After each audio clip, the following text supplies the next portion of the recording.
What's that? World's fastest guitar lesson. There we go.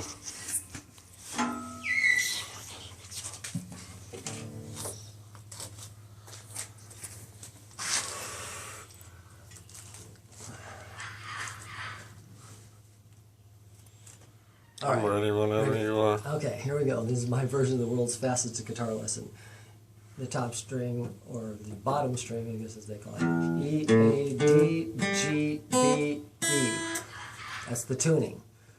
That means this is an E, this is an F, this is F sharp or G flat, G sharp or A flat, A sharp or B flat, B, C, half step, C sharp or D flat, D sharp or E flat, and E. That is all 12 notes. You can just play the scale patterns. Now we're going to do that real quick. This would be G in the major scale. Starting on the G, we're going to go like this. This is the major scale in the second position.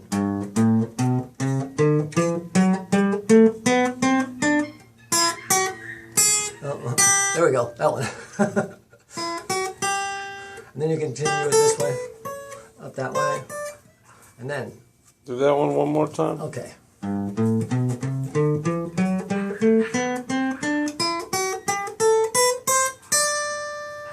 the way up there. That gives you 2 octaves, or 3 octaves actually. Okay, let me see. Now, this you want to play G pentatonic in the minor scale. It would be this G blues.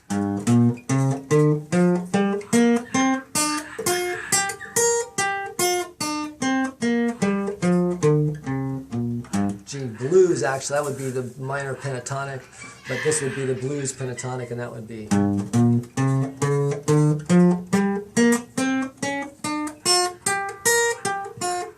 Adding that note, which is the blues note.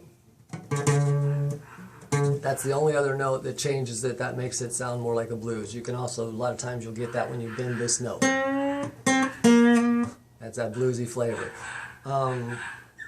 Those are by far the most commonly used scale patterns. If you continue to run the scale pattern up the neck, it will change intervals based on the note.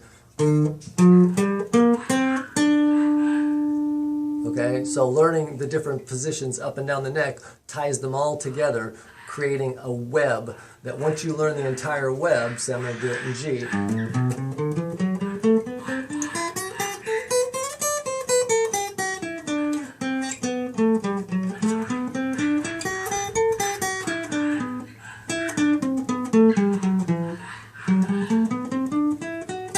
So you can play it anywhere you go, all up and down the neck, if you learn all the different positions, and that way it makes it. So basically, once you learn the names of the strings, and that's based on the way they're tuned, like I said, then you learn what the next note is based on the alphabet.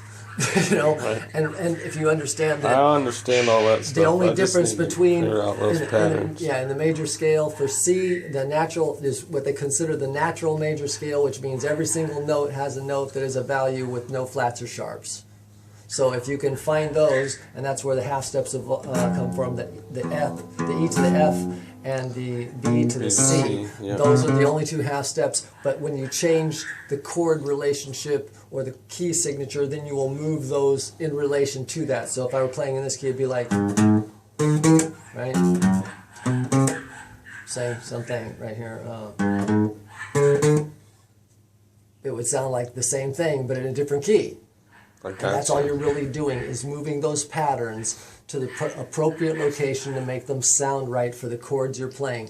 The fewer chords you play, the easier it is to make it sound modal, because you don't have to fight with knowing exactly where to be to make the chord that they're playing sound right. So if you're playing a 2-chord progression, it's a lot easier to make it sound exotic than it is to play in standard 3-chord progression, or like basic rock, or things of that nature, because then you have more limited options to the ways you could play out and make it sound exotic and unique without making it sound gross. Like, oh man, that was the wrong note. You know what I mean? So, like I said, the fewer the chords, the easier it is to go out and sound right. more complex the chord structure, the more you are locked into a particular key frame that you then need to have to play the notes. And it's always good to know what notes work best with what chords, because that chord name is going to be the note that you're playing against. So the relatives, like those go together. That doesn't go so good.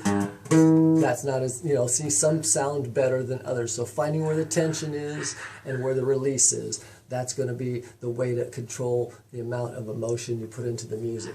That is pretty much music, my friend. And chords are pretty simple. Here's your basic bar chord. Anywhere up and down the note. This is the major chord. This is the minor chord. Release the middle finger. That's a minor chord. This is the 7th chord. See, and they all have their own flavor. And you can do that on this one. You can do that.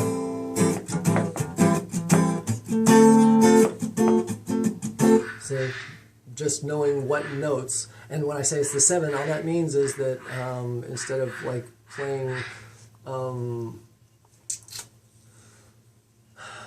going to play another note in there instead of just the normal 3 that make up a chord. And that would be the root, the 3rd, and the 5th. That's what they call a triad. And the triads make up the major chords, or the minor chords, or any other chords. The relative position of the 3rd makes it a minor. If it's a flat 3rd, that's a minor. If it's a normal 3rd, that's a major. And there you go.